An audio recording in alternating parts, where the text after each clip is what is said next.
This is Due By Friday, the weekly challenge podcast with Merlin Mann, Alex Cox, and Max Temkin. This week's challenge, don't tweet. Hey Merlin, how's it going? That's good. I get confused because I'm an animal, and I listen to, when I'm on my Mac, I listen to podcasts in the Overcast website. And to ensure the window doesn't get closed, I double tap on the bar to make it go away, and then I can never find it. So the goes, boom, boom, Skype goes, and I'm like, Chris Latner's talking. I'm confused. Oh, Chris Latner. Holy shit. He is a handsome man. Is he really? Yes. So friend of the show, can we call, Casey and Marco are meant friends of the show, and your friend, John Siracusa, who I wonder. My frenemy. On their program. my confessor. They're having Chris Latner on, and for people who don't know, he created Swift, and he's a bigwig at Apple, but then he left Apple, and now he's at Tesla, and he is currently, but not currently, being interviewed on ATP, and I don't want to record this podcast. I just want to go listen to that. We should just sit and listen to it together. Yeah. It's really good. Syracuse is asking him great questions. This is the thing. This is the thing about when a show like ATP goes deep on stuff I don't understand, I'm not any less interested in it. You know what I mean? Like when he would go into stuff on Hypercritical, he's not going to hear this. But, I really enjoy the fact that he's very thoughtful, but also he's good at laying out something that's very technical in a way that isn't just pigs and bunnies. And I don't know. It's almost like listening to somebody speak Mandarin for 20 minutes. It's nice to just listen. That's my impression of Mandarin. We both had a lot of caffeine. Oh man, so I had one of my trademark sinus infections, and I hadn't had Claritin D for quite a while, and I took some today, and I've got my Monster Energy Ultra Red with me, and it's ooh. The Claritin, I'm still taking it every morning, and it's not kicking like it used to. I need a new kick. When I go in and buy it, I bring my daughter, and I shave. And I think I look a little bit less like a meth dealer.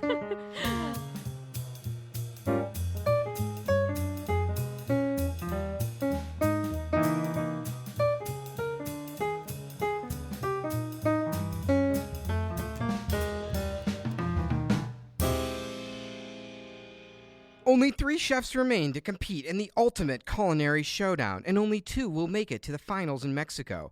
At stake for the winner, a feature in Food & Wine magazine, an appearance at the Food & Wine Classic in Aspen, $125,000 furnished by San Pellegrino, and the coveted title of Top Chef. Wow, that was great. You did that all from memory. That was incredible. I've got some follow-in. Normally I don't look at Max because I'm paranoid about our recording and I'm just watching the waveforms, but you have a small black rectangle. Oh, that's my new Kindle. I got the new Kindle. Oh, the fancy one? Way too overpriced, but the one I desperately want. It's the new one. It's called the Kindle Oasis. Oh, man. And I read a lot on my Kindle, and I take it into the bath a lot, and it was just time for me to upgrade because what happens is you get condensation, and this is over like 2 years of owning my previous Paperwhite. This is costly. You get condensation like in the screen, and then it fogs up, and it blurs, and it's hard to read the text. So now my Kindle. So now, that's the price you pay for reading the Kindle in the bath every night. So now I've got the new Kindle, the Oasis. I really love it. The paddle controls on this are just awesome. It's like the pages load so much faster. I genuinely really like the removable cover battery dingus thing that they've added to this. And it's the screen is the same size, but the device itself is a much smaller footprint, which is great. Like a smaller device to see the same amount of stuff is always what you want. I am like a huge Kindle person. I realized I had a come to Jesus moment this year where I kept telling people, I can never have enough physical books. I love physical books. And now I have all of these physical books that I know I'm going to rebuy on my Kindle because I hate physical books. It's Amazon's really got me by the balls here because I buy for the books I like, I buy both. because I want the book, because yeah. it's valuable to me I like having it on my shelf. I like being able to lend it to people. Sometimes I love like putting Post-it notes in the sections that I Oh, like. no. Just highlight stuff. Oh yeah, I do Kindle. that too. Yeah, a little dog ear and highlight. And then then you take a screenshot of it and you put it in Bear, and then you have this lovely, you just have a note of all the notes. It's great. Oh, Have you heard about Bear, Merlin? Yes, I play with it more. It's really Do you cute. want to do follow in on Bear? Yes. You got really good follow in the list. I've had a lot of coffee. I have some follow up that I've prepared, which is last week we were speculating about what Chris Latner was going to do when he left Apple, and you know we all thought it was going to be a long time before we heard. But I'm really excited to announce our special guest for this episode, Chris Latner. Chris, why'd you leave Apple? Hey guys, how's it going? Oh, Well, man. actually, the answer is actually really boring. I'm definitely Chris Latner. I made LLVM and Clang things, Oh. and now I'm on. I'm definitely on a podcast. It's a real get to have me, who is definitely Chris Latner, on the show. Did you have any questions about cars? All right. I just realized that people don't know what our challenge for last week was. Should we just keep them in the dark? We got follow up and follow in. What is happening? Do you guys just not look at the Google Doc? I have follow up out the ass this week. Put it in the doc. Did you know we have a Google Doc, Max? There's a what? Oh. He's a music man. You got to know the territory. Jesus Christ, I've had a lot of espresso. I wonder, like, because I understand that a lot of men get erections, and as soon as I heard, as soon as I heard Chris Latner's voice, I'm like, I wonder if I was a man, if this is something I would experience. I just got so excited to the point where I yelled, and Max's assistant came into the studio. I was like, "What's wrong?" And I'm like, "It's Chris Latner." Just like, I'm gonna go now. Okay. You got a Latner boner. Chris Latner. Now, listen, if you create the Swift programming language, you're gonna drop some panties. Oh, you kidding me? You're going to need a dehumidifier tonight. I have some incredible Donald Trump news that's breaking this morning that I wanted to share with everyone. It's one of the funniest things that's happened so far in the transition. So I woke up this morning, and we'll get to this in great depth in this episode, but I go on Twitter and I scroll through Twitter and I look at what apocalyptic events have unfolded while I slept, and my heart starts racing, and I feel like I can have a panic attack before I get out of bed. And there was a Washington Post interview with Donald Trump that was posted at 6 a.m. this morning. I'll just read a little excerpt from it. So this is the Washington Post reporter who's interviewing Donald Trump, and the story was ostensibly about how did Trump come up with his brilliant campaign slogan, "Make America Great Again." Halfway through the interview, he basically talked about that he thought of it immediately and then trademarked it. So when like Cruz and Rubio started peppering "Make America Great Again" into their speeches, Trump like cease and desisted them in like a brilliant tactical maneuver. So this is now the quote. Halfway through his interview with the Washington Post, Trump shared a bit of news. He's already decided on his slogan for a re-election bid in 2020. Are you ready? He said. "Keep America great!" exclamation point. "Get me my lawyer," the president-elect shouted. 2 minutes later, one arrived. This is during the interview. Oh my God. Trump quoted, "Will you trademark and register if you like it? I think I like it, right? Do you do this? Keep America great with an exclamation point. With and without an exclamation. Keep America great," Trump said. "Got it," the lawyer replied. That bit of now, here's what made me tell you. I have to get that out of the way, but here's what's the part that started blowing my mind about this piece. That bit of business out of the way, Trump returned to the interview. "I never thought I'd be giving you my expression for 4 years from now," he said, "but I am so confident that it is going to be amazing. It's the only reason I give it to you. If I was like ambiguous about it, if I wasn't sure about what is going to happen, the country is going to be great." Which raises the questions, how can greatness be measured and sensed? What does that even mean? Trump quoted again. This is brace yourselves. "Being a great president has to do with a lot of things, but one of them is being a great cheerleader for the country," Trump said. "And we're going to show the people as we build up our military, we're going to display our military. That military may come marching down Pennsylvania Avenue. That military may be flying over New York City and Washington, D.C. for parades. I mean, we're going to be showing our military," he added. Jesus now, Christ. when you think of the military marching down, main roads and cities and warplanes flying overhead, does that conjure any sort of visual image of a type of personality of a leader, a form of government? Because what I'm thinking is Democratic Republic. Yeah. That's what it reminds me of, is a functioning democracy with a democratically elected leader. Did you see Alex Jones's big reveal? What's that? This is the headline from the Austin Statesman. Alex Jones, Trump inauguration will be, quote, be the biggest event in human history, unquote, barring a coup, assassination, or nuke attack. Sure. I'm going to try and do this in the voice. You can cut this out. But I'm going to try and do this in the voice. But I tried to do it for my daughter last night, and I had to give up after like a paragraph. A lot of people keep asking me, will they set off a low yield or a tactical nuke in D.C. to stop the Trump inauguration and try to basically derail the whole populist movement? And I haven't really responded to that because we don't have any hard intel on it. We don't have any chatter. I don't have any sources on that fact. But I have to ask myself, if Obama would fund ISIS and Al-Qaeda, taking over multiple countries in the Middle East and Africa and killing hundreds of thousands of people and overthrowing non-radical regimes and putting every Christian they find to the sword, then the answer is yes. If the people behind Obama would launch major wars in the last few years, places like Ukraine, start a war with Russia, move U.S. troops to the border with Poland, have all sorts of other provocative actions put in place, federalizing of elections, acting like they don't intend to leave, anything is possible. I want to be clear. Before the national media picks this up and lies and says that I'm saying there's going to be a nuclear attack in D.C. on Trump's inauguration coming up in 5 days, I'm not saying that. I'm going to be there with my crew, covering on the ground. And if the globalists did try something like that, it would blow up in their face because the populist movement worldwide is exploding. Nationalism is exploding. And the people are on to this corporate form of world government. Now, can I take a break and tell you about some powders that I like? I'm going to put some powders in your ass.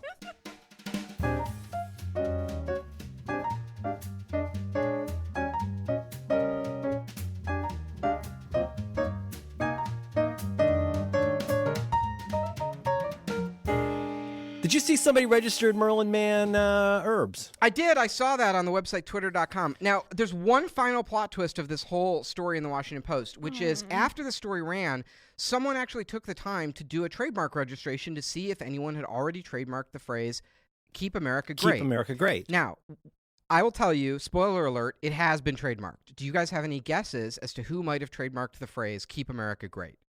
What IP or person has trademarked that? What would you guys guess? Can you tell us if it is an individual or an IP? It's a company. Okay.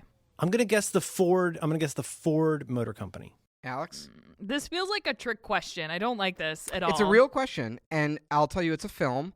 It came out in 2000. It's a film. It came out in 2016, and it's a little movie called The Purge: Election Day. Yes! Oh yes, my The God. official, the trademark tagline of the movie is "Keep America Great." Oh my God! Yes.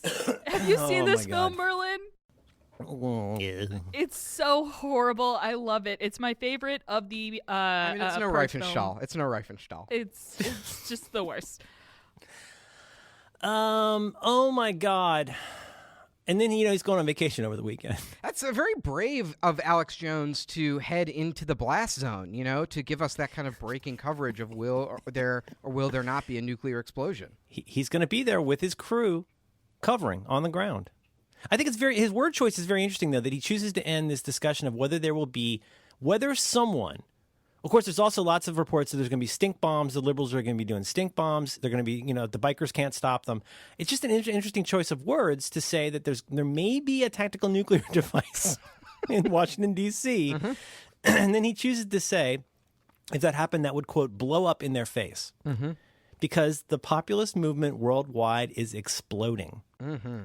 Nationalism is exploding. When Alex Jones thinks about a tactical nuclear weapon being detonated on American soil, he has the same reaction that Alex does when she hears Chris Latner on a podcast. Like all these fucking Republicans, when they talk about 9/11, have you noticed how sexually aroused they are? Like, oh, the travesty, it was so exciting. Everything changed, everything changed, everything changed.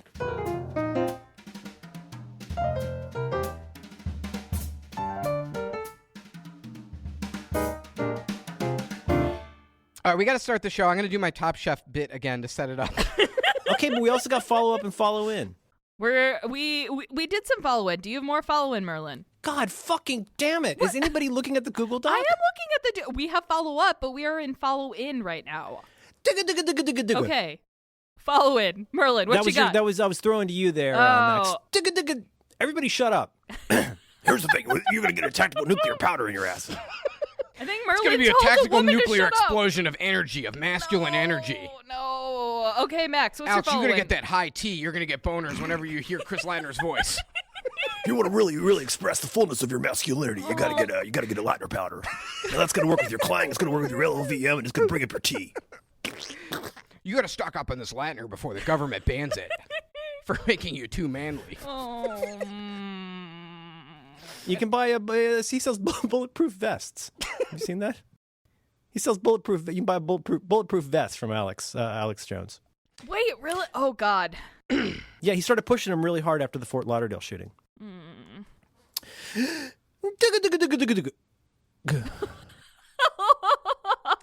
Are we doing the show? Is this the show? Max, what's your follow-in? My follow-in? He's got to do it. You're going to do your read. Aren't you doing your Top Chef read? Oh, no, this is all going in. I mean, this is it. The show's the show. Everything that's on the show is the show. That's in the show. That is the show. All right. How you guys doing? Big week, huge week. You had a thought about thought experiments. Was there any other big follow-up of consequence? Vine died. Oh, yeah. The Vine. one good thing on the internet. Lemons. I opened the app store this morning, and the Vine update is just the exact same icon, except it's all black. Like it's in mourning. Oh, made me sad. Yeah. But Merlin, you don't use Vine or Instagram. Why is that? That's a whole nother show, as you like to say. No. Have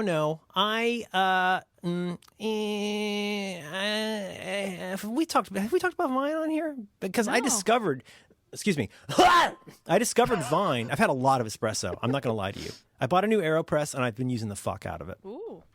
Yeah. The build quality's not what it was. It's kind of weird, but I discovered Vine, I think, when they announced that they were ending it, and I didn't realize what an art form Vine had become. And so my friend John Roderick introduced me to the Vines of Will Sasso, which should probably be enshrined somewhere. Send it up on the golden record on the Voyager probe. Put it on the Sagan album. When we meet Yeah. when we meet the aliens, we're going to show them the Will Sasso vines, and we're going to and Connor O'Malley yelling at cars, and we're going to say, "These are our works." Judge Make us. some almond milk. You can take almonds, water, lemons. Lemon. It's always funny. And then a lemon comes out of his mouth. Yeah. And then, I saw one. Some people, like, in memoriam, we'll get to this in our main topic this week, but I've been looking at a lot of Twitter, including Max's horrible political Twitter list. And somebody on there yesterday posted a fuck ton of their favorite Vines. Did you see those, Max?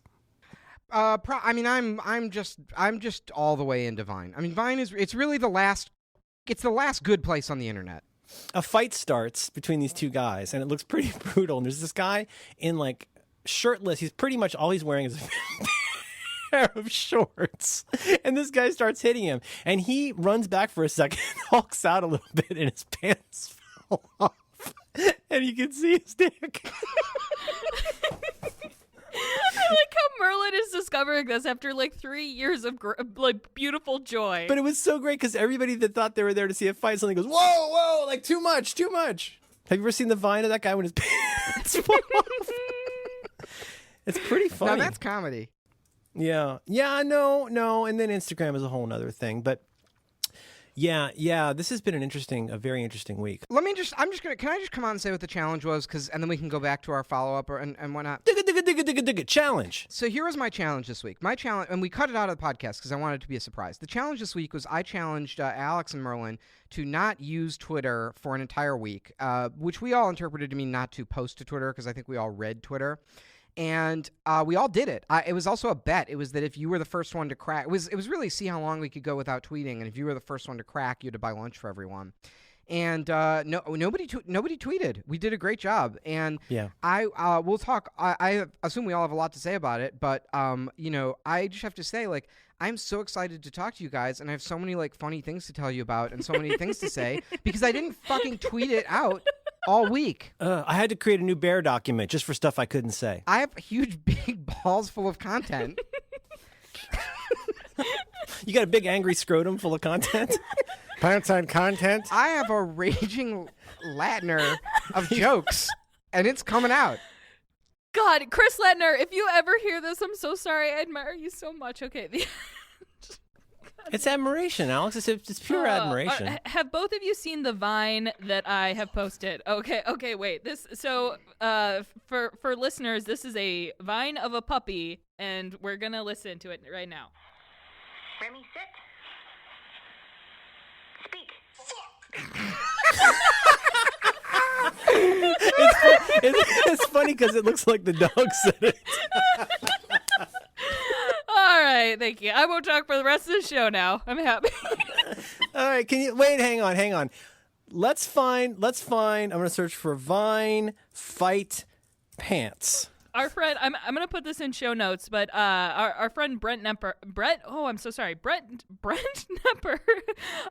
created an amazing compilation of Vines, and I don't know if this will go in, but Max's birthday party is going to be a Vine Film Festival. Are you gonna put the compilation online later? Yeah, well, so our friend Benedict Fritz made this tool. I think it's on GitHub, so I think anyone can just grab this. We'll try and put whatever info we have in the show notes. But he made this tool where you can actually like download all your favorite Vines off of your Vine faves.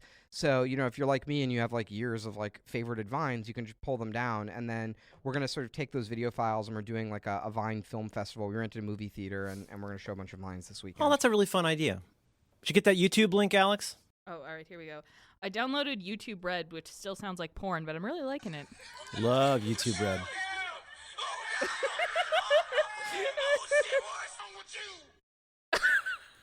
I can't vouch for that other part, but so do you think it seems like they started to fall off, and then he's like, I gotta lose these, and so he just pulls his pants off and he's ready to do some MMA style fighting. This oh wow, drunk naked guys fight over ex-girlfriend. Wow. Oh, what is happening? How do you turn? Can't you turn Instaplay off with YouTube Red? What? Yeah, autoplay. You just turn off autoplay. Can't turn off annotations though. They just keep coming up. Please remember to like and subscribe. That's a neat idea, Max. That'll be fun. You're turning 30, is that right? Yeah. Are you upping your powders? Well, at some point you're playing defense, And Yes. I got pack my. It's like a mummy. I have to pack every cavity in my body full of leaves and powders to preserve exactly what I have now. Unguents, poultices, treatments. I haven't really achieved much of physically anything to be proud of by the age of 30, and I always feel like it's like the kind of thing I'll do later is like, yeah, I'll get in shape. I'll like put some energy into that, and I really haven't done anything towards that, and it's only downhill from here. I mean, this is it. Yeah, the thing is, for you, knowing your personality just a little bit, I think around 38, you're going to get super fucking weird.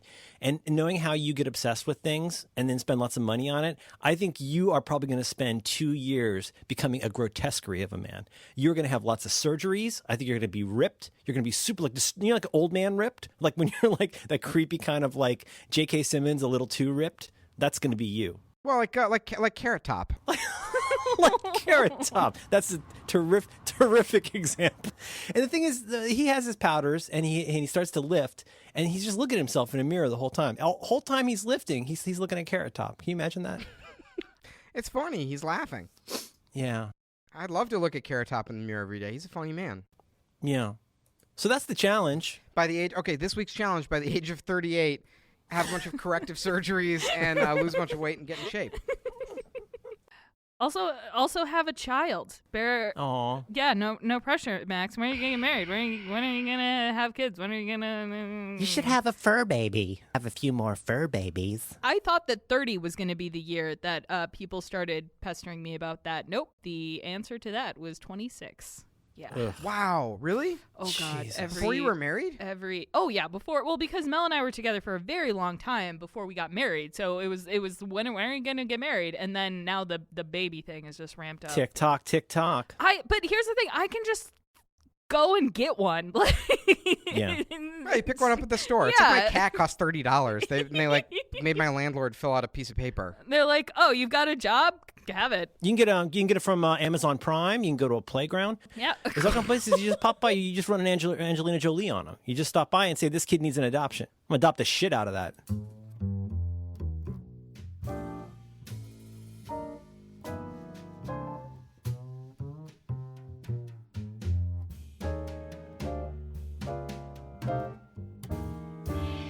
All right, I have a piece of follow-up. Can I do a piece of follow-up? Yes, please. There was huge breaking podcast news this week that came out, which is this is a story from the Jewish publication JTA from yesterday.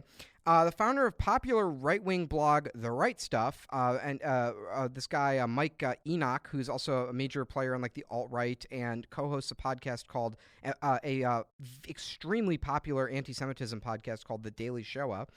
The founder of popular right-wing blog The Right Stuff resigned over the revelation that his wife is Jewish.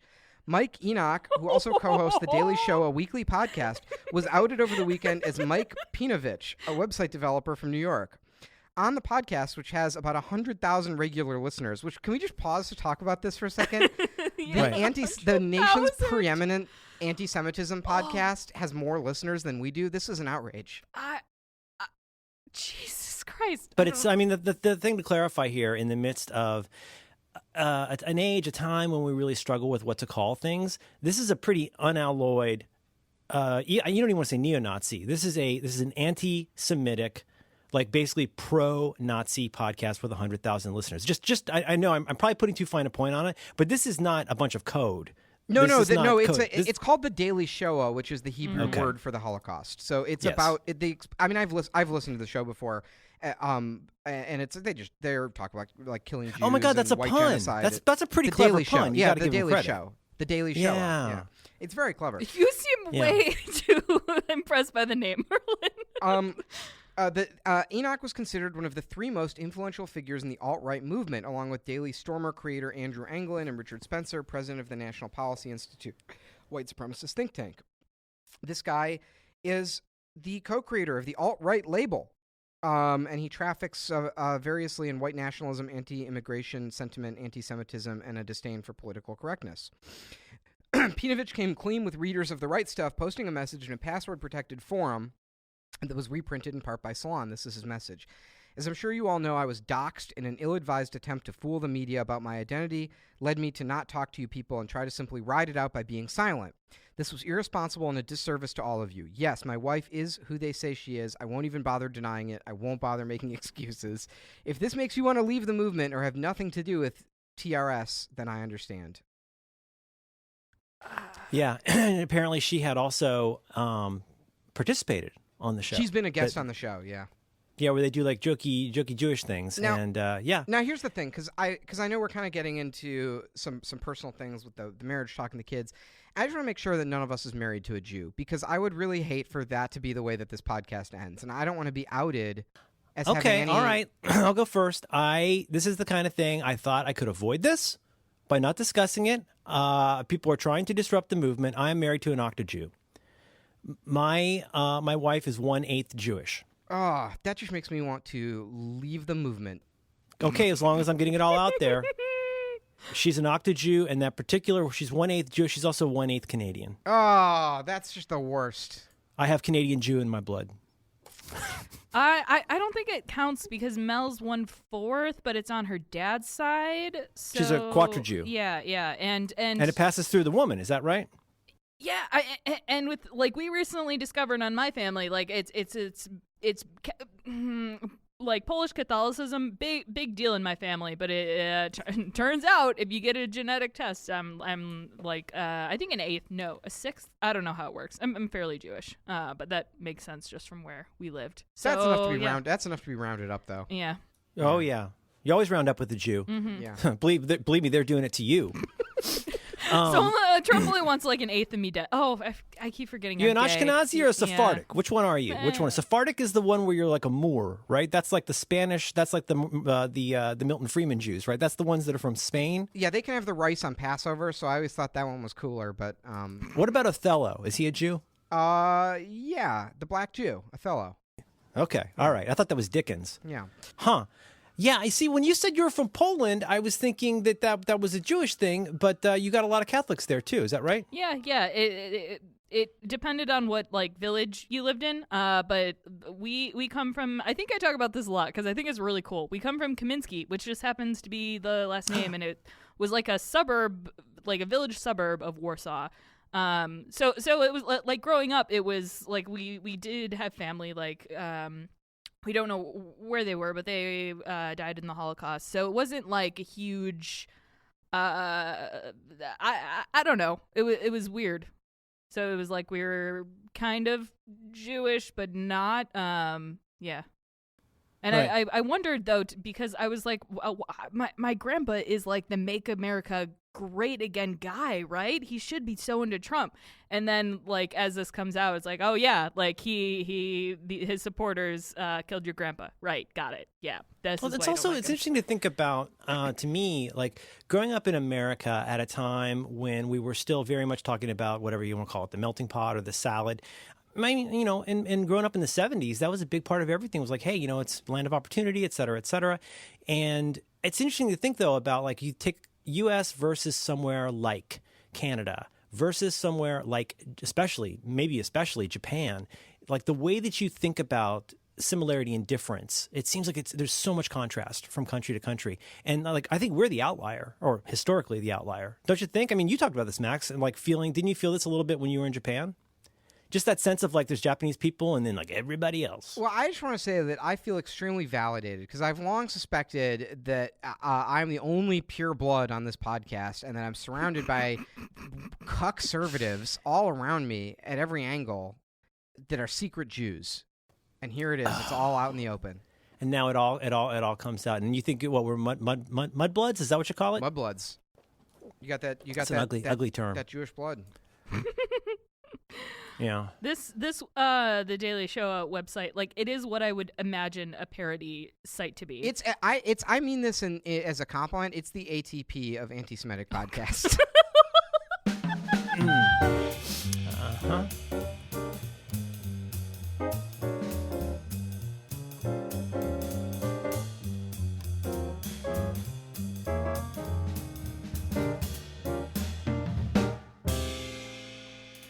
Merlin, follow up. Dugga. Do you want me to do mine or you want to do yours? So theoretically, hypothetically, I mean, this is both in theory and a hypothesis. I hypothesize that you have a big phone. But let's say in theory, do you like large phones as a concept and as a utility? That's a very good question. Mm-hmm. First of all, to get straight to the point of your question, there's no fucking way that I would buy an iPhone 7, but I love it. Let's clarify: 7 or yes. plus? You there? Got a plus. Oh, God. Wait, you switched to the plus? Yeah, Mm-hmm. I got the big boy phone. Welcome to the club. Mm. You cram that guy in your pocket. You let it rest right up against your Latner. Clang. I'm so sorry, Chris Latner. I hope you never hear this. I keep it right next to my compiler. I got it integrated with my Xcode. You get in there, you do a call on the data, and you do a push and a pull. I love it. See, here's the thing. It's like I waited for, the thing is, how do I begin? The 6S has been good to me. It has not been a super interesting phone, but it was a solid phone. This is going to sound so silly, but like I hated how slippery it was. It wasn't fun to use. And as I used the iPad more and more and more for stuff, I thought, I wonder if it's time. Plus, I really wanted to get the good photos. So yeah, I popped for that. Probably silly, but I got one, and I absolutely love it. And the thing is, I'm half deaf, half blind. I don't notice anything. I really notice a difference in the photographs. It's really to my eye quite dramatic. Oh, the photo quality and the battery life are I now like I can't switch to the small phone because I miss the photo quality and the battery life. Are you a battery life denier, Alex? Oh, no, you don't think it makes a difference? It 100% makes a difference. It's just a ridiculous size. And here's the thing. I'm just jealous because I have very tiny hands to the point where, like, I just can't even hold the phone. Like, I understand it is a two-handed phone, but, like, I just... Hey, we've broken the small hand barrier in society. I mean, the president of the United States, they said it would never happen. We have a small-handed president. Anything is possible for you and your people, Alex. You could say that little kids in school with tiny hands. You could say one day you could grow up to be the authoritarian leader. Even with your little tiny hands, you won't be able to sign things. You might need some big boy help to sign things because your little grubby fingers. What an American dream! In our lifetime, it happened. How about a case? Big case boy? I I did get a case, and I'm mostly using a case, but I don't feel like I need the case, and I'm probably going to go back to not case. But so let's get mine out of the way, and then I really want to talk about why you didn't like or keep yours. That's more interesting to me. So yeah, I figured I was ready for this. As I've mentioned before, my typing on iOS has gone to shit over the years, and it doesn't feel like it's purely my fault. And the big boy phone, my typing is a lot better. I really, really like it. I feel really guilty about buying something I didn't absolutely need, but I am enjoying it. Not as much as my iPad Pro, my little boy iPad Pro, but I really like it a lot. And even though I am relatively small-handed, I got to tell you, I mean, the difference between a 5 and a 6 is much bigger than the difference between a whatever and a plus. Do you know what I'm saying? Like, you can really hit everything with a 5. It's just like, I'm not sure the 6S is that much more, or the 7 or whatever is that much more of a bargain in terms of, hand space. So anyway, that's the short version. Yeah, I did that. I feel terrible about it, but I love it. Now, here's the thing. You have been sitting here for weeks looking at photos of the iPhone 7 Plus. I have encouraged you, as your mentor and former hero, to go and buy the fucking phone. And I want to know what happened, because I'm super interested to hear how this went. I bought it, maxed it out, had it for about 48 hours, and I was losing my mind. Oh, wow. I can't even... Like, I can barely reach stuff on my 7, and it's just so big. And I tried on every pair of pants I own. None of my pockets would hold this. Right. Yeah. There's that.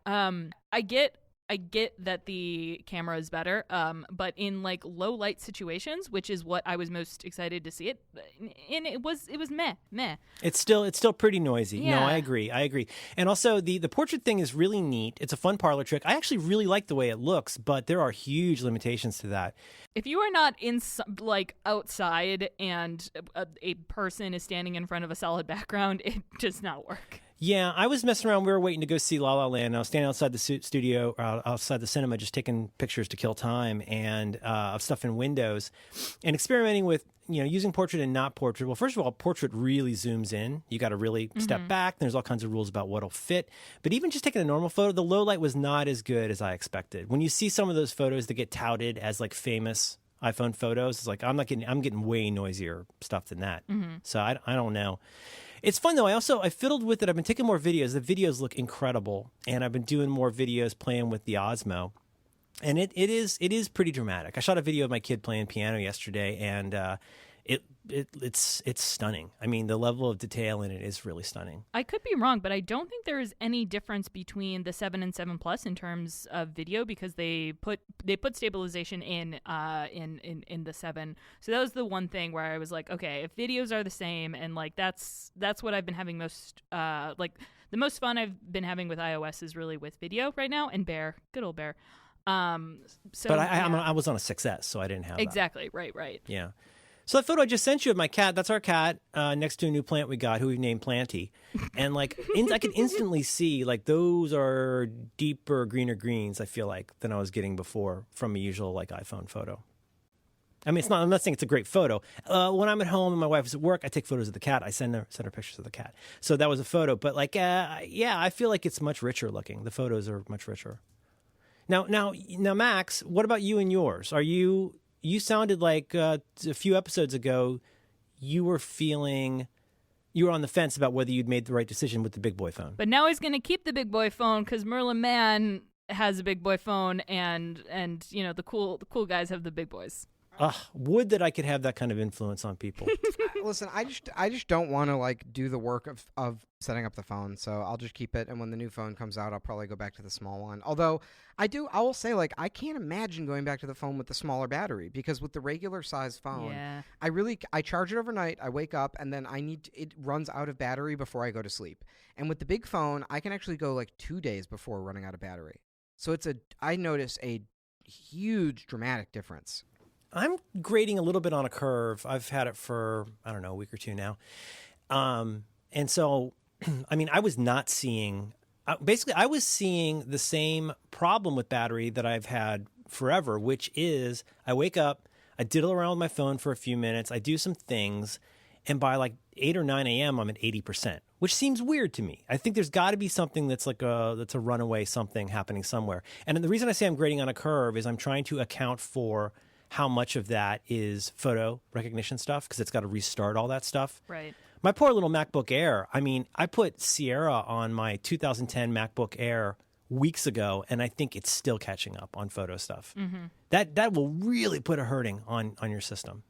I have to say, like, man, I love my little iPad too. I've got the Baby Pro, but again, the thumbs, like, it feels. Have you ever dropped a phone and or iPad on your face? No, you said you do that when you sleep, right? Constantly. It Yeah, happens to yeah. me once a night. Okay. Oh Good, my good. God. See, this Kindle is lighter though, so there's less, and I've never dropped a Kindle. It does not. It's too small to fall on my face. So now I'm looking at pictures of Kindles. I might have become a diva. Like, it's so the timing on you mentioning Kindles is funny because we've got. It feels like this rat king of old Kindles around, and one of them was like it's a Paperwhite, so it's relatively recent. And I saw it sitting around. It was on the refrigerator underneath the scale, and I was like, I should plug this in. And haven't used this in a while. My wife hadn't used it in a while. I plugged it in, and it was like the minute it came up, I was like, ugh. Like, I know I could adjust to this, but do you just stop noticing like how it looks with the justification and everything? Yeah, I think because I've had the original Kindle and like every generation since then almost, I just have accepted my fate and tried to ignore it. I should read more books. Did you guys finish Infinite Jest? How many of us here, show of hands, how many people have read it all the way through? No. My hand is up. I've read it 3 or 4 times all the way through. All right. Well, then. Are we there goes talking about week's this? We're challenge. talking about what iPhones we have and whether we read Infinite Jest or not. I'm losing my Latiner is drooping right now.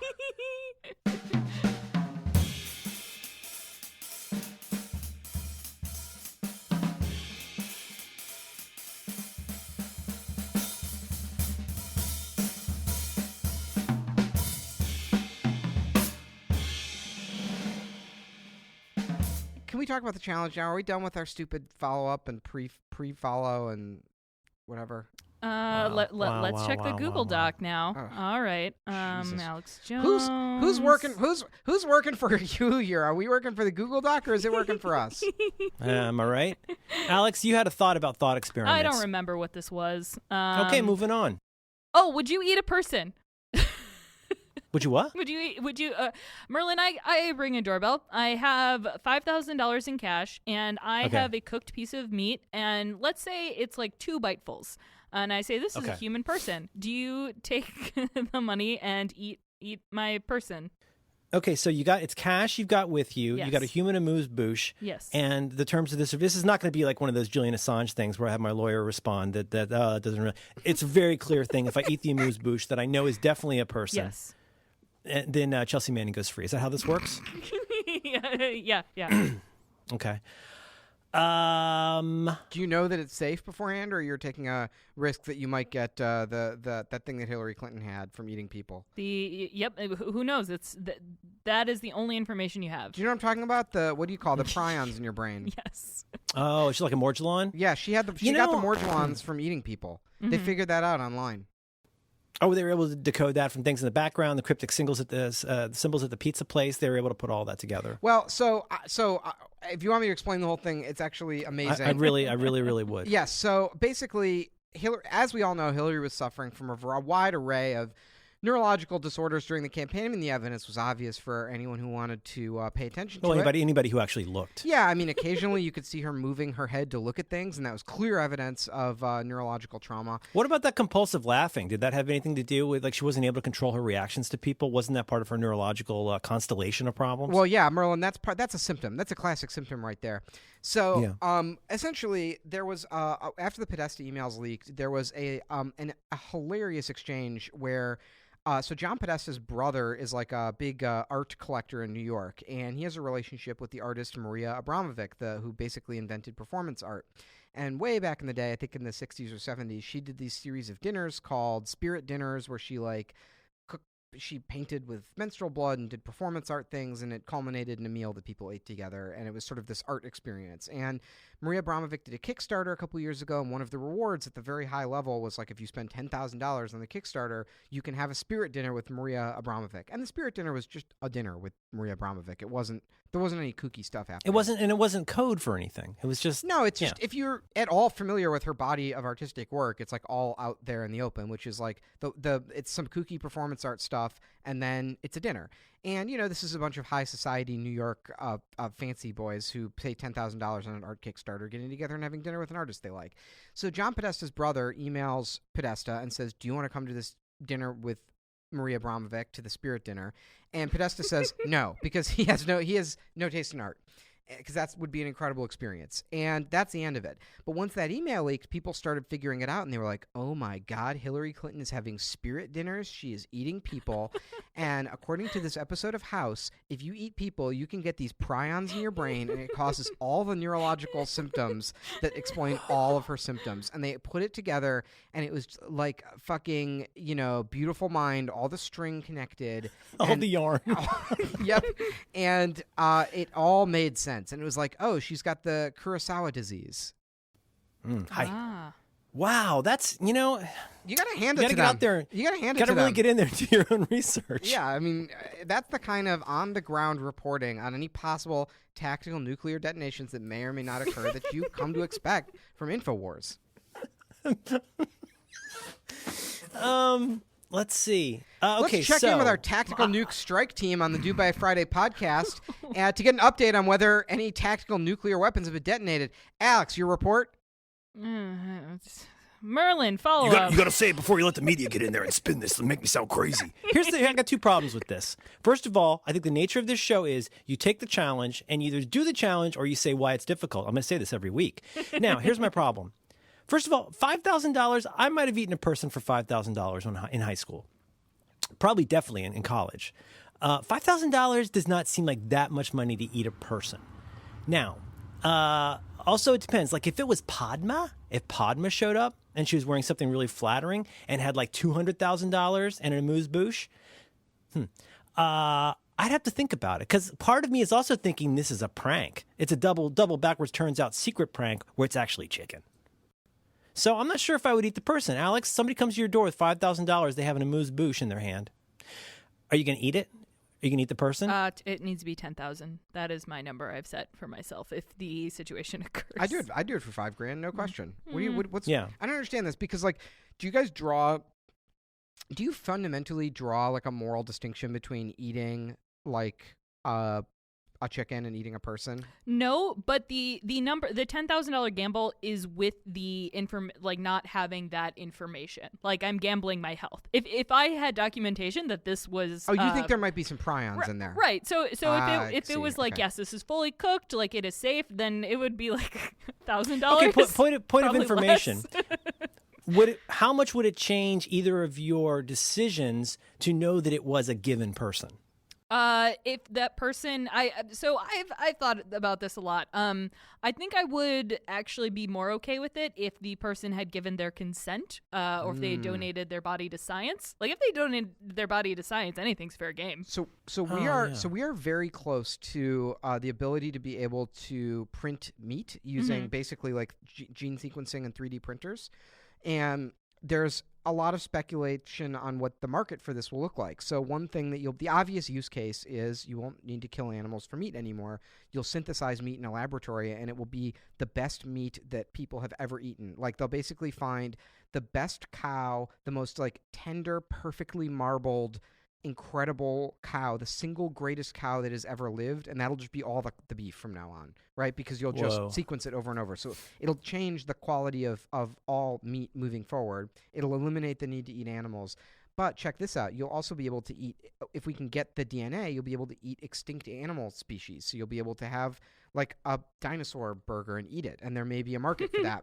There will also almost certainly be an underground market to eat celebrities. Because what people will do is they'll steal like a hair off of their hairbrush or DNA from the hotel room. It wouldn't have to be. It wouldn't have to be something where someone had diabetes and they lost a leg. You could do that with something as simple as like an eyebrow hair. If you got Charlize Theron's adoptive son's eyebrow hair. Exactly. That's what I'm saying Okay. is that I pluck a hair off of her jacket, And I guarantee you there's a website. I can go on the deep web, and there's a website where people are willing to pay to eat the Charlize Theron meat. I think we're getting into a little bit of a Hermione Granger type situation, though. We got to be careful that we don't turn into a cat. Okay. I mean, you really want to vet your sources on where the eyebrow hair has been sourced. Is it definitely her son? Was he enjoying a video on the iPad when it happened? I think you're going to want some deep information. It's going to be nursery to table. If you want to eat a young person, you're going to want to know a lot about was there a college fund? How many other people are reading it? Because part of it is scarcity. Here's the thing: when you buy a Fabergé egg, like Max likes to do. You get a Fabergé egg, but that also means one less Fabergé egg on the market. Well, they're not just making those anymore. No, it's like a Stradivarius or an African child. Right. Okay. So what do we decide? I'm going to say, you know what? I'm going to be honest and say I probably wouldn't. I would absolutely do it because I don't think there's any fundamental difference between eating a person and eating any other animal. And I eat other meat. I've bit the moral bullet, so why not just go all the way and have a person? Alex, you're okay as long as you're in the single comma club. You want 10 large for this? No, yes. Like I think that is a big enough gamble for my health. Whereas 5,000, if I had all of the data, then no question. Like okay, point of information: if there's 2 amuse bouche on the tray, is it permissible for me to pick and say I'm going to eat that one, but you got to eat that one? No, we'll do this together. No, dude. Okay, then I'm definitely not. I'm out. But now I'm hungry.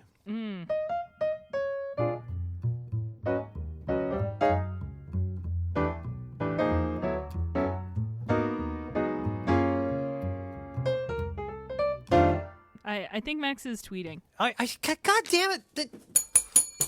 I think you're not following the spirit of the challenge. Just let me get a little more. It's so good. Clang, clang, clang.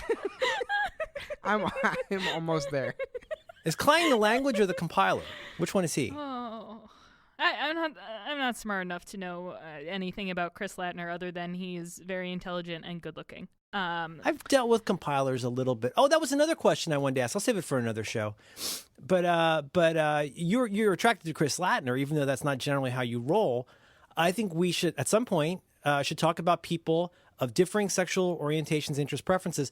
We should talk about people we're attracted to who would never be into us, or we shouldn't be into them. God, this is exactly what happens. You get a couple of Jews on the podcast. One thing leads to another.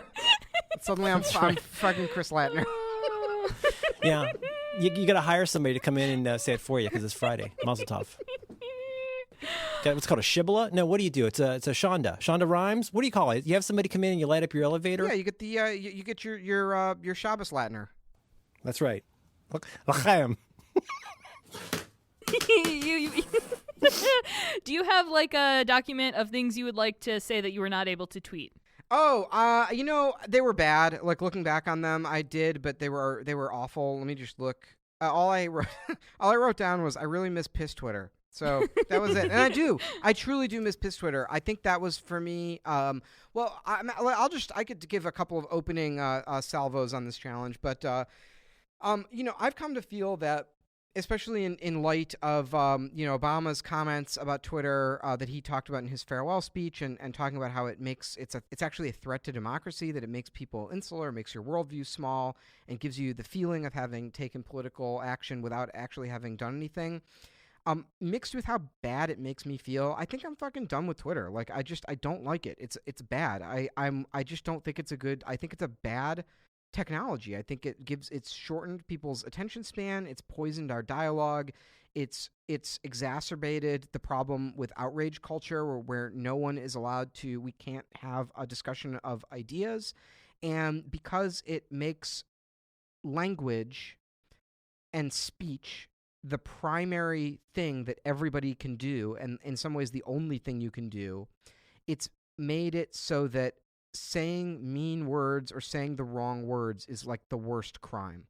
Alternately, the greatest advocacy. To use the right words is the greatest thing you can do, and to use the wrong words is akin to an assault on someone. And I just want to say neither of those are true. You don't actually do that much by changing the words. I mean, it does a little something to change language. It helps. It's not harmful. It helps. And similarly, you don't really hurt someone that badly by saying something mean or cruel to them. I mean, again, it's not good. You shouldn't do it. It's bad. But then the scale of that can be brutal. If it happens to you, I mean, the human mind is not designed to withstand hundreds of people yelling at you. I mean, you go and like, listen, it's happened to me. I'm sure, Merlin, I'm sure you've gotten some of this. Like, it's only a matter of time. Listen, if you're on Twitter, listen to me carefully. It is only a matter of time before Twitter turns on you. It will happen. You will have your day. You will say the wrong thing. You will paste the wrong link. You will make the wrong comment. Something will be taken out of context. I promise you it will happen. Twitter will turn on you. And the human mind, I know it's just people yelling at you, but the human mind is not built to withstand hundreds of people yelling at you. I mean, you feel like you're going to die. Yeah. And similarly, it's so exhilarating when everyone around you is yelling about the same thing.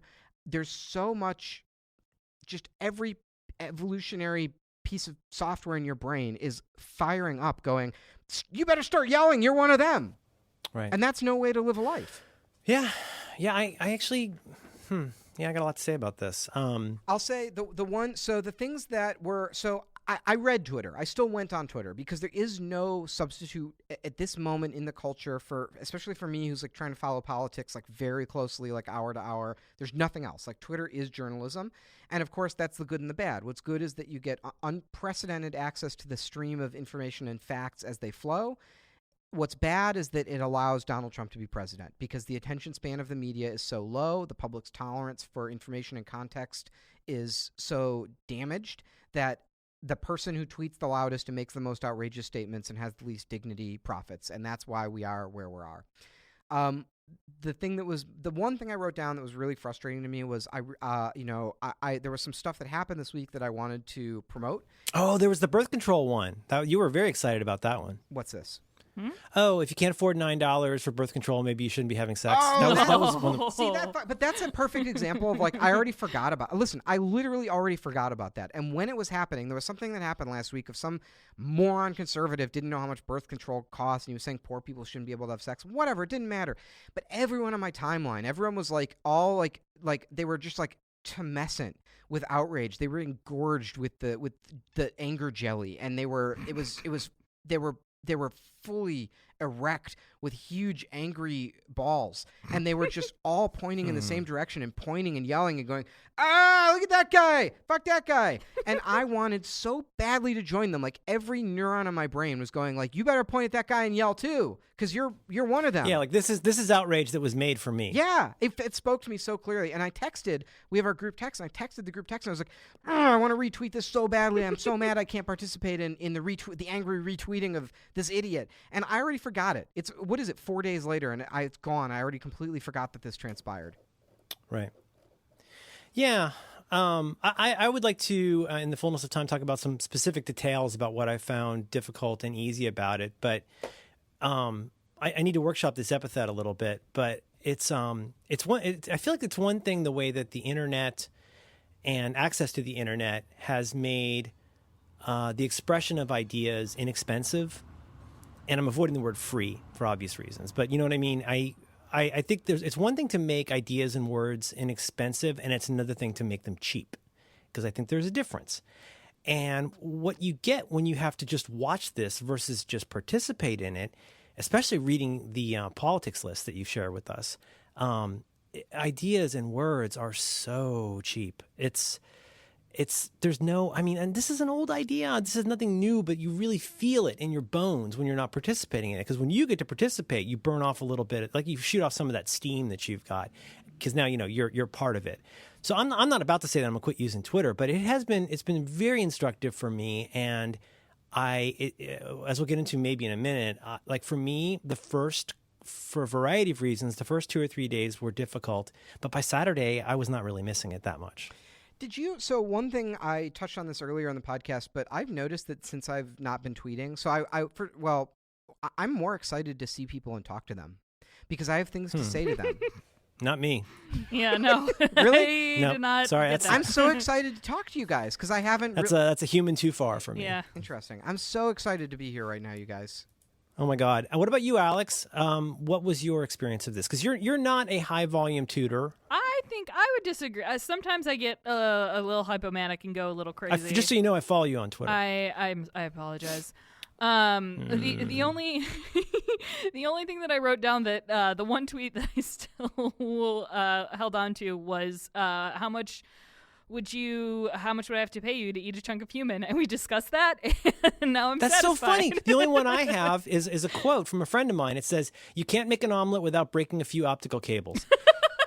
And that line was so goddamn funny to me when I heard it on this podcast. It was all I could do not to toot it. And now it's sitting in my bear like a monster. The thing too is like the things that I got really excited about, like Chelsea Manning, like me retweeting something is not informing or exciting anybody else. Like I am informed and excited, and I can I feel like I'm a part of this conversation and I don't need to say anything about it. I did get kind of sad not retweeting Vines. Well, I guess I can now.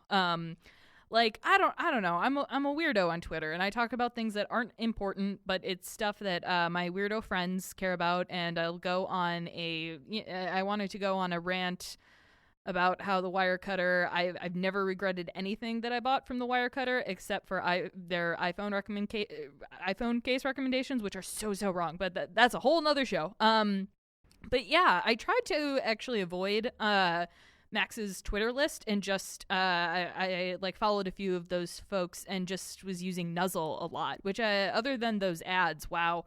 I don't know. I liked it without all of the snarky and conversely smarmy comments. I don't know. It was a pleasant week. I found that once I stopped posting on Twitter, as after 3 days or whatever, I didn't care as much about what was happening on Twitter, because a lot of the cognitive loop of going on Twitter all the time is you want to know what people are saying about you and how they're responding to your little comments and tweets To what jokes. you've recently said. Well, it's not. I've never been to an orgy, but I imagine it's a little bit like some kind of a group sex thing, where it's probably more interesting when you get to be involved, unless you're one of those cucks that likes to watch. But eventually at a certain point, after a week of watching other people have sex, you're like, this is pretty gross, and I'd really rather do something else. Yeah, that was very much how I felt about it. There were two things that I wanted to that can happen this week that I was really, really excited to here we go.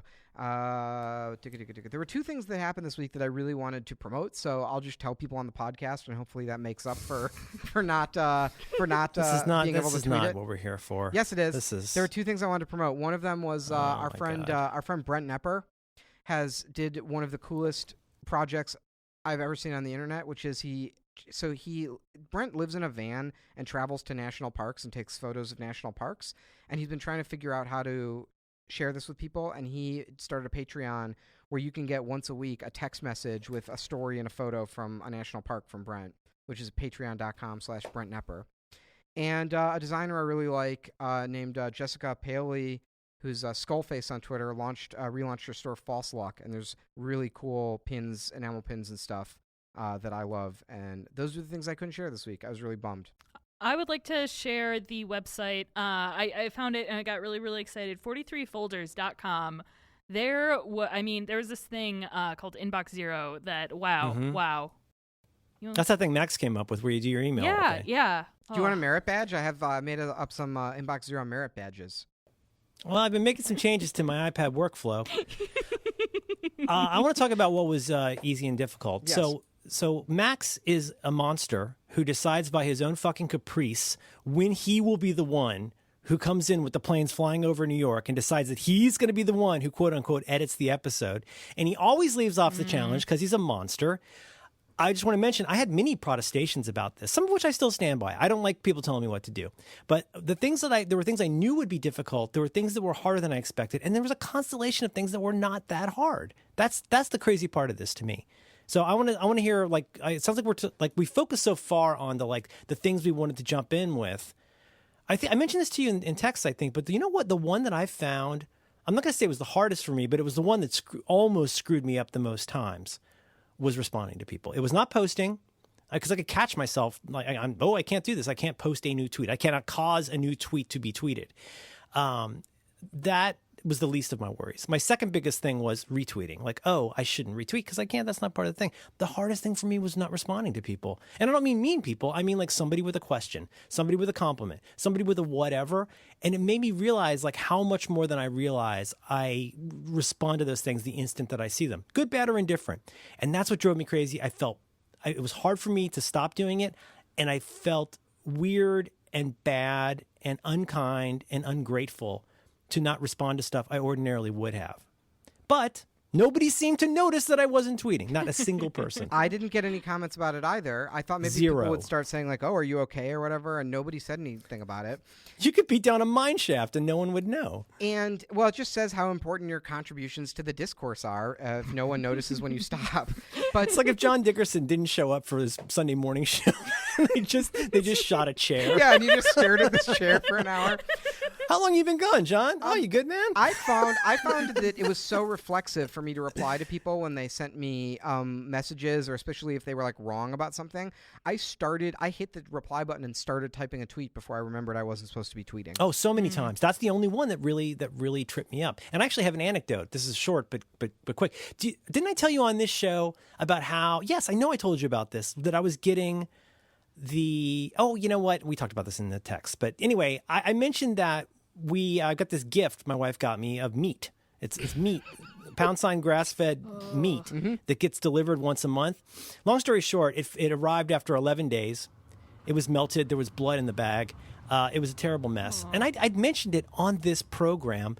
Do you remember? Just in passing, in the service of the anecdote about how sometimes I would text with my wife when we're like in the house at the same time. I told you about this, right? I think so. Yeah. Yes.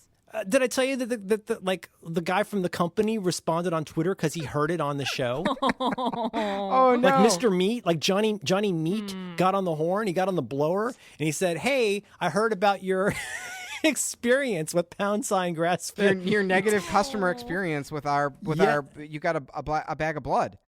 I got a bag of blood, and I'm not going to say the name, and he said, "Is it my company @ this?" And I can't say anything because I'm under admonishment from Max. So you know what I did? I hearted it. What the fuck is that poor man thinking? Assuming that he or his agents now hear this, he'll know that we're talking about it now. It's much like that Mr. Show sketch about the call-in show. Listen, if there's one thing that I hope people learn from this podcast, it's that if you hear something advertised on a podcast, whether it's powders or a bag of meat, buy it immediately because the quality is assured. That's going to be the new slogan for our program. I guarantee the quality is assured. I guarantee the quality. You personally guarantee it? You're gonna like the way your meat looks. It's gonna be a bag of blood, but you know what? Turns out it is # grass-fed blood. That's good. Anyway, that's the parts I found difficult. And the funny part, I have to be dead honest. So here's the stuff I felt shitty about. I couldn't promote this show. I could not promote the new episode of Reconcilable Differences. The one that really bummed me out and I felt like shit about was I could not promote a live show that I did with John Roderick on Saturday. Because we did have, I think it was pretty full. It might have been sold out. But like, that's the kind of thing where like, I feel like I have an obligation to do that. And I felt really bad about that. But I have to tell you, I'm not sure how much of a difference all those things really, really make.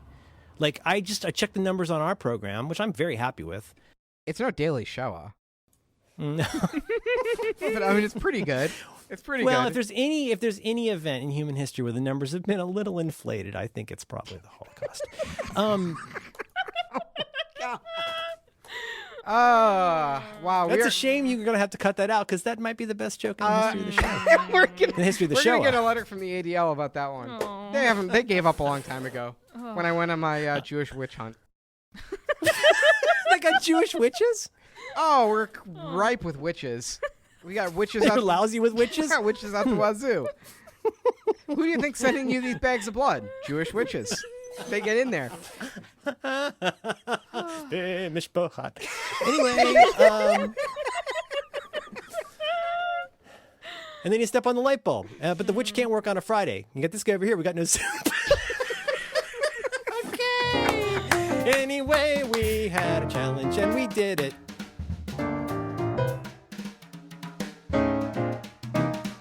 All right, I'd like to permission to expand and respond with my remarks, Senator Mann. Yes, I would like to point to the distinguished Jew from Chicago. God, please go. Yes, please go ahead, Max. Don't out me. Edit that out. I don't want anyone to know I'm Jewish because I feel like I'll have to resign from the podcast. So I agree. I went through the struggle of not being able to reply to people too, and ultimately, there's a couple of things. I agree with you that it has me questioning how much it matters to like tweet about things to promote them because things went fine without me promoting them. But it also reminded me of this blog post I read a while ago. It's called, I think it's called like The Art of Letting Others Be Wrong, and it's by just a blogger named David Kane. But he has this great story. He says, I was never exactly a fan of the Oprah Winfrey Show, but I've surely seen several hundred hours of it. For years after it went off the air, I kept remembering a particular insight that Oprah shared once. I forget the context, but Oprah was amazed to realize that she didn't have to answer the phone just because it was ringing. It was a significant insight to me, too, not because answering the phone is a particularly difficult task, but because it meant that there was an invisible freedom there, which I somehow didn't realize that I had. Even if I still answered every call, it felt like a choice. Before that, it had been kind of a master-slave type relationship, in which some remote person could push some buttons and force my body up onto its feet, perhaps tearing me away from a Star Trek rerun.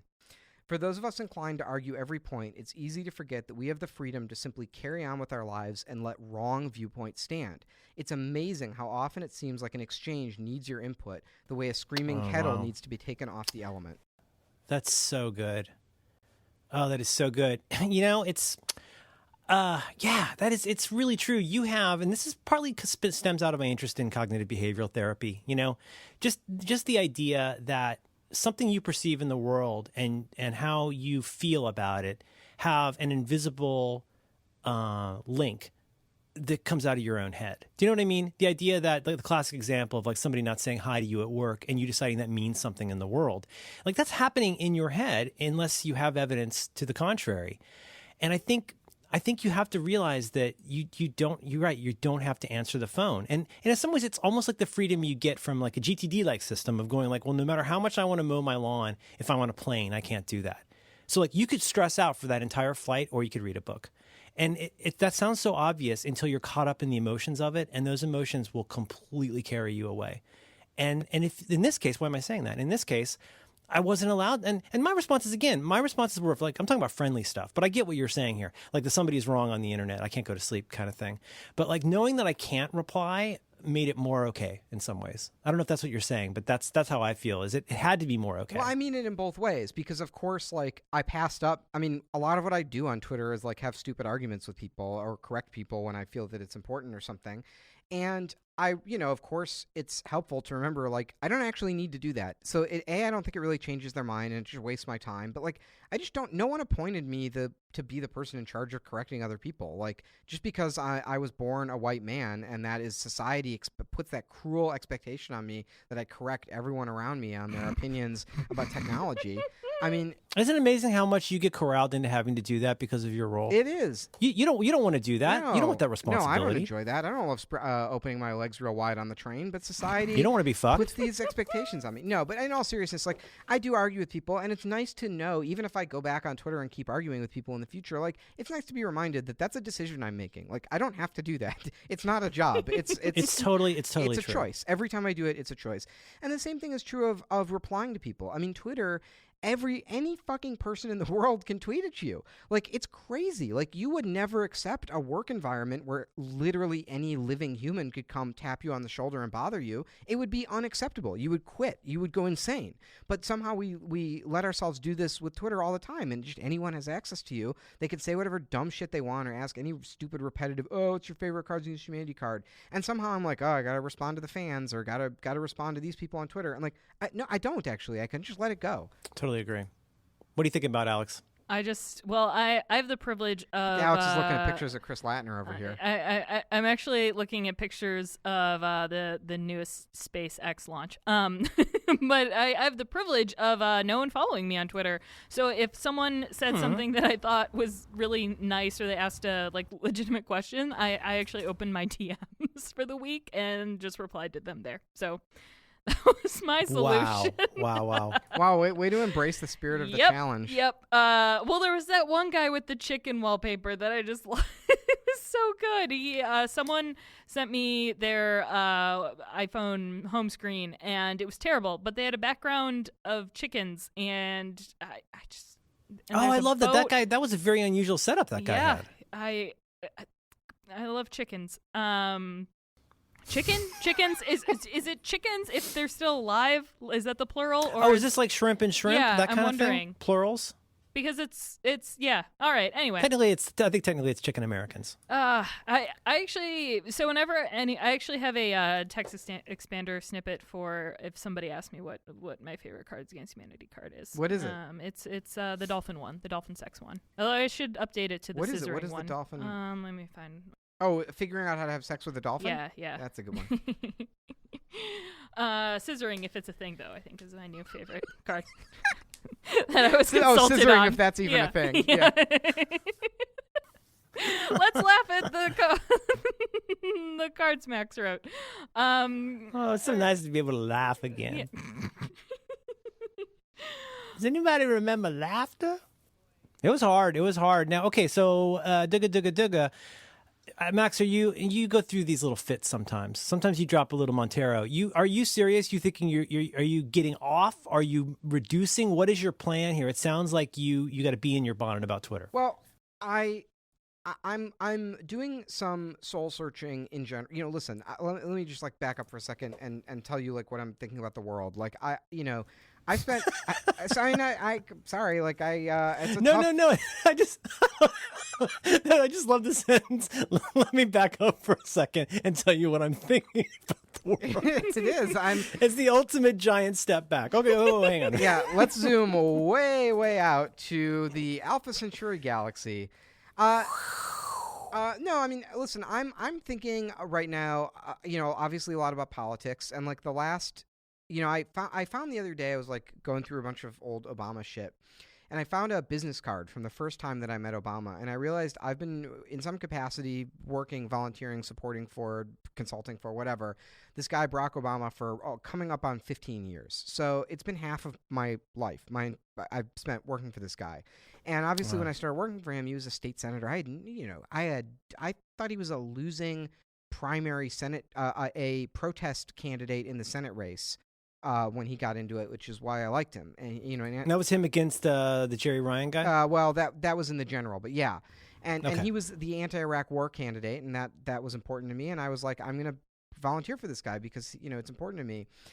So I'm just thinking about the legacy of really the first part of my adult life, which feels like it's at an endpoint now that Obama's leaving office, and it's not looking great. Like a lot of that Obama legacy is going to be wiped away. And the ways in which I thought that I understood society and that I thought I understood, the role of progressive politics in this country and my own sort of, small contribution to that, and the way in which I thought I understood this election, right? Like I was very confident about my understanding of the election with all of my smarts and experience, and it was all wrong. So I don't want to go rushing in and be like, oh, well, now I understand it, because I don't, right? It was very wrong. So I'm just trying to reevaluate, and I'm reading a bunch of like philosophy and kind of getting my feet back into a little bit of political philosophy, and just trying to like put my feet on the ground and figure out what to do from here. And I keep coming back to Twitter, as Twitter has changed politics and news in a way that I think is bad. And I think if you're for me, Twitter's a big part of my life. Like it's a primary way that I talk to people and get feedback and follow up with what's going on. I think it's pretty toxic. I think it's really bad for my brain and my worldview. So that's what I'm thinking. There's one kind of facile way of looking at these things, or maybe this is going to seem really simple-minded and really, I don't know, lame. But for anything that you either decide to do or find yourself doing on a regular basis. Well, first, if it's happening a lot more than you're realizing, that's good to know. But if it's something that you're doing a lot, it pays. I'm sorry, this is so lame and so Merlin Man. Does doing this a lot make me the person I want to be, more or less? which sounds really simple-minded until you really accept that. So, does exercising a little more make me the person I want to be? Does like sleeping late do that? Like whatever it is, whether it doesn't have to have a value on it, but in that case, I've done stuff like, you're making me want to run. This would be a good challenge. Oh, I might run Rescue Time again. I haven't run it in a long time. But Rescue Time, Rescue Time is an app, for those listeners who don't know, is an app that runs on your Mac and basically watches what you do. It looks at the websites that you go to. It's your own little way of spying on yourself. Because if you say, like, I am this kind of person, I'm not this kind of person, we're going to find out exactly what kind of fucking person you are. Because Rescue Time is going to go, you know what? You spent 3 hours today in the document where you composed funny tweets, which was a reality that I faced at one point. And, like, that was really telling to me. Anyway, I'm applauding what you're saying because I know it's difficult. And maybe I'm being more sincere than is appropriate for this show, but I think it does help to periodically say, does this get me closer to who I want to be? Do I want to do way more of this or way less of this? Do I want way more of this or way less of this? Or is it mostly okay? And I think it takes a certain amount of maturity to be willing to notice those things and then ask yourself those questions. And I may find myself asking those questions now too. I had one other point, a sort of like politics and philosophy point, and maybe this is going to be too boring and it'll get edited out. Can I like go down this rabbit hole for a minute? Yes.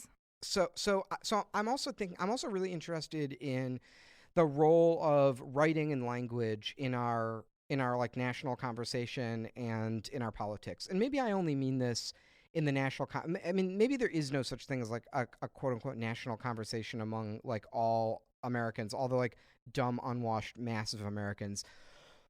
So I really only mean this among like the like good, smart thinking people in this country. But it was this rant. Of course, it's on Twitter, which is hilarious. But it was by the account at Fuck Theory. But it really like me and a bunch of other philosophy friends read this thing, and it just like got us in our bones. And I'll just read. It's sort of a strung together Twitter rant. And I'll just read a paragraph of this and then explain why it speaks to me. So this at Fuck Theory wrote, for at least 20 years, upper middle class, often tenured academics have been teaching young people that politics is a futile form of irony. I've watched Ivy League professors with tenure explain to graduate students with no health insurance that striking for pay is silly. I've heard smug male assholes with PhDs describe registering voters as the quote-unquote busy work of political activity. I've watched Derridians and Lacanians who own homes sneer at 19-year-olds who raise their hands to ask what forms of activism are useful. I've watched post-Zizek fuckboy Marxist condescendingly tell young socialists that signification, not class, is the real locus of struggle. I've watched Tim Dean tell young men that ethical gay liberation means filling as many anonymous assholes with cum as possible.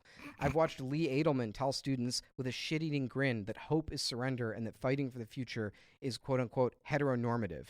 Kids who were the first in their family to go to college, kids who spent their whole life fighting for a scholarship, kids who worked full-time while they studied for their SATs rather than having a family tutor come to the Hamptons every summer, kids who, like me, grew up with awe looking at the worn, dog-eared copies of the Communist Manifesto on their grandparents' bookshelves. Kids who, like me, had the shit kicked out of them for being smart, for being queer, for being brave, for being different. The smartest kids, the most determined kids, the most enthusiastic kids. The kids who need a concept of ethical politics the most.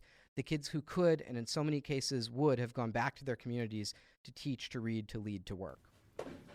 And so, Woo. Yeah. Send that to me. I will. It's a good little Twitter rant. But anyway, I'm really interested in, because this is a problem I think with campus activism. God, this sounds so like conservative and lame of me, but it's a problem with campus activism where if you're a professor and your entire world, your entire life is standing up in front of people and talking, or going to lectures and listening to people talk, and that's all everything you do, then in your worldview, speech and performance are going to become primary. It's going to become all there is. And you're going to come to believe that the only way to do anything in the world is to use the right words and to make the right speech acts. And of course, that's not all there is. That's a ridiculous worldview. I've been reading a lot of this philosopher Martha Nussbaum, who's like maybe my favorite political philosopher. And she has this very famous sort of philosophical feud with the basically like the mother of campus sort of feminism, Judith Butler, who herself is a great philosopher and really interesting to read. But Martha Nussbaum has this critique. She has this great critique of Judith Butler called The Professor of Parody, and I'll just read a quick quote from that. So this is Martha Nussbaum writing.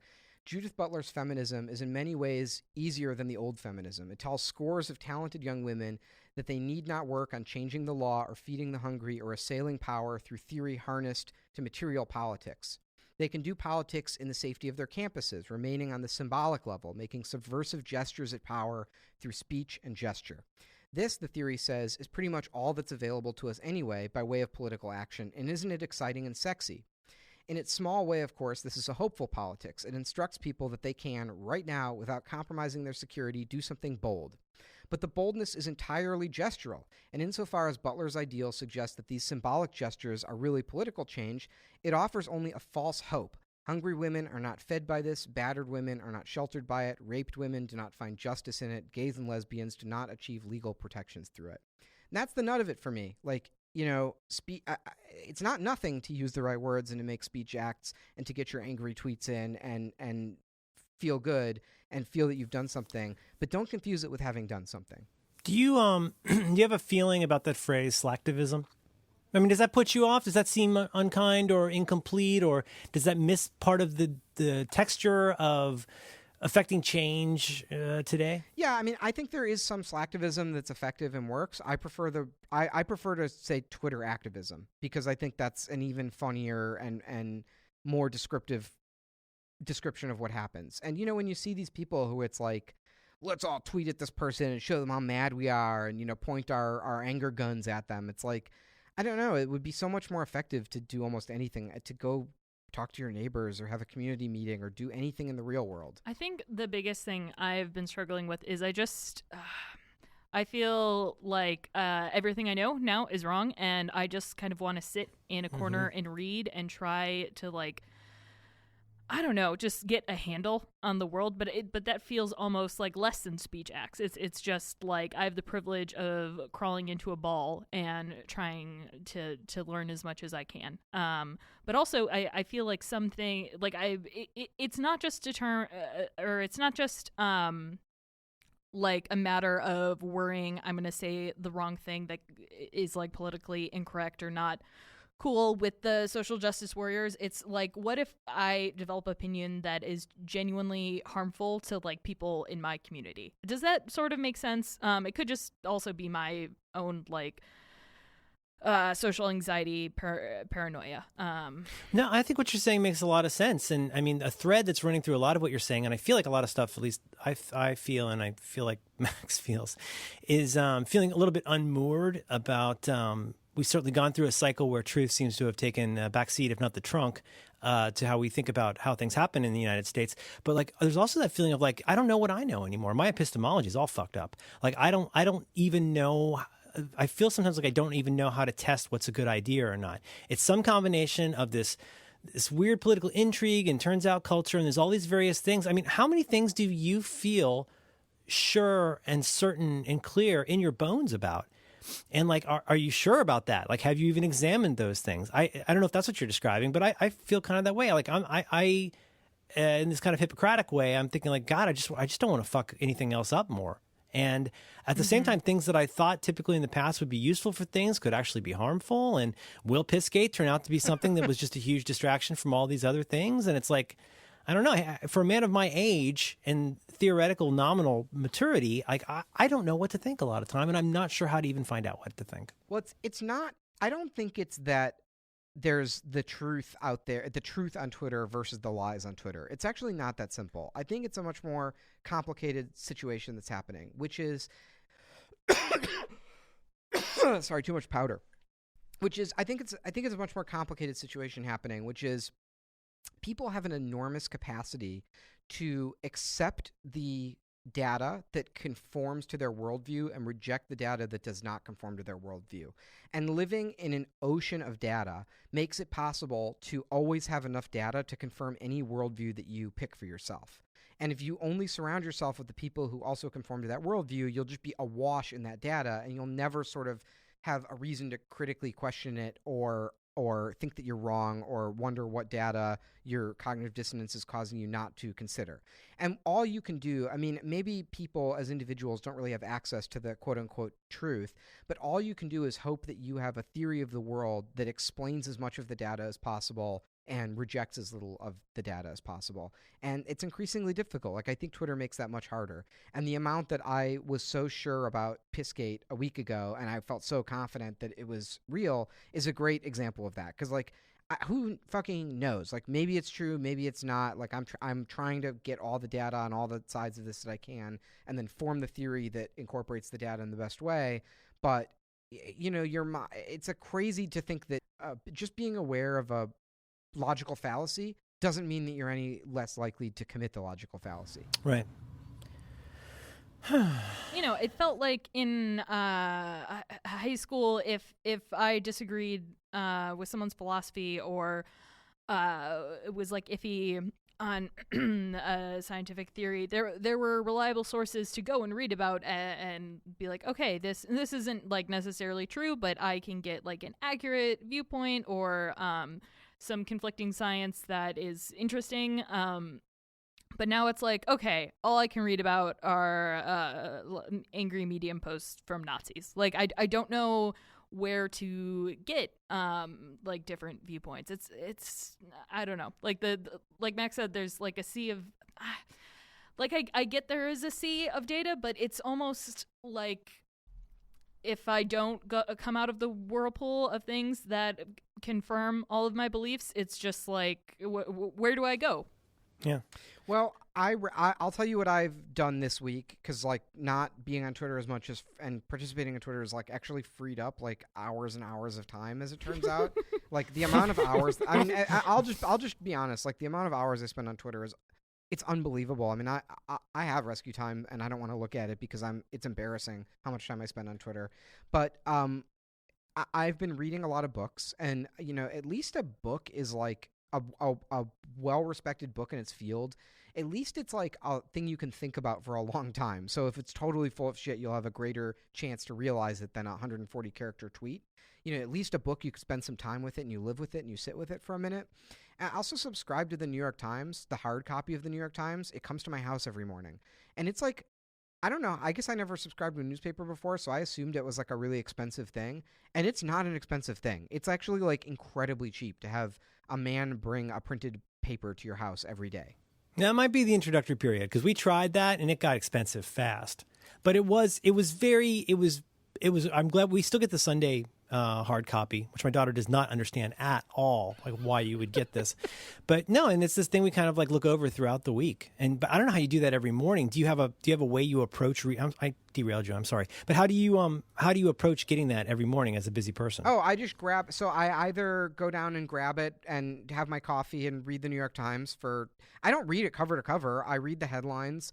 I pick out a few headlines, typically something I don't know a lot about already, and I read the article, and then I throw it out. I'm done with it. That's it.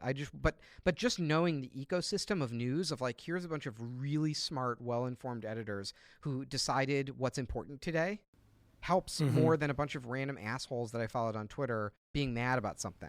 And a lot of times whatever dumb, shiny keys are jangling in front of people's faces on Twitter surprisingly does not make the pages of the New York Times, because it turns out to be extremely unimportant. My coffee's wearing off. I'm very powdery. I'm very dry and powdery. I mean, this wasn't funny at all. I just felt like it it made my life better. By the time you're done cutting everything out of this, there's not going to be much left. It's going to be no apple, all core. It's going to be the Top Chef intro and then the jazz, and then we're done. Wonder what Chris Latner's doing right now. Do you think he's committing some code? Do you have any anxiety around like reading books? Like I'm super like I because I'm a liberal arts kid, like I love science journalism so much, and most of the time I'm reading about like robots and Tesla.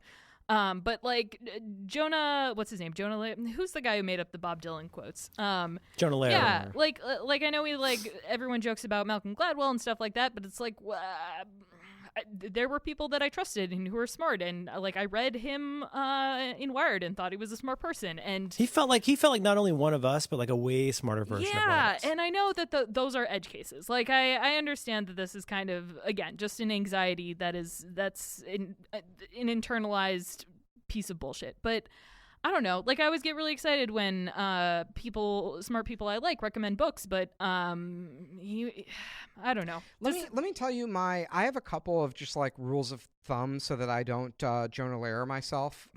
And to be honest, it makes the world Do you sometimes Jonah Lehrer all over a yourself? little bit. Yeah, you're home alone. Listen to be like, you're looking I at- could write Bob Dylan's song. Yeah, you're looking that. at pictures of Chris Latner and you Jonah Lehrer yourself. I'm sorry, Chris Latner. I'm sorry, Chris Latner. Maybe Chris Latner's being interviewed on Lifetime or something. No, so I here's a couple of like rules of thumb, and the other thing is like I just know a bunch of scientists, so I've learned a certain amount of scientific literacy because I periodically when I see a really cool science thing, I periodically message my science friends and say, what's your read on this? And I'll tell you this, be in all aspects of your life in terms of consuming news about the world and whether that's science or politics or whatever, be very wary of anything surprising. If something surprises you, if you read something and you go, holy shit, that's amazing, your suspicion should dial up to a 20 because it's exceedingly rare that something surprising happens in science. If it was conducted correctly, that should be very unusual. That's correct. Science moves inch by inch by inch, and a surprising result is almost always dust on the telescope and almost never aliens. Like, you know what I mean? Like, it's much more like, and the science, and you have to also understand that the incentive of the science press, even the really good science press like Radiolab, is that they want to show you surprising results. They want to present a surprising story to you. They want all funding for all science is contingent upon professors and scientists and lab groups getting turns out results, surprising results. There's a strong bias towards finding out something surprising. And it turns out there's now a replicability crisis in science because people pursued these surprising results, and it's much more juicy and much easier to get funding and much easier to get the public to care about a surprising result than to say, hey, we tested something and falsified it, and it turns out it's not true. Right? No one wants to be that guy. That research is boring. It's hard to get funding for, but that's what true science is. So, and that I would extend that to politics to say, if you read something that is so good that it seems too good to be true about Trump, it's so surprising. It's like, oh, I can't believe he sunk this low. I can't believe that this or that happened. Be so skeptical about it because I'm guessing everyone listening to this podcast, you're inclined, you want to believe the Pissgates of the world. You want it to be true. You want that guy to be humiliated. You want him to fall from If it's your frame, if nothing else, it fits your frame. Or you made a really quick in passing joke last week about Pissgate and how you were made for this. I think that's the feeling. It's like when you've come across it's not that much of a joke where you go like, oh my God, this is right in my wheelhouse. Not only do I agree that this should be true, even if it's not, but I've got so much material that I could do on this. Yeah.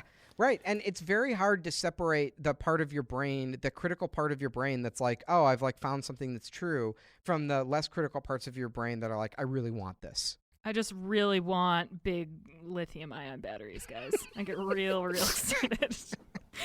One company that's doing a lot of good work with batteries is Tesla. Oh, Chris Latner. Self-driving Latner.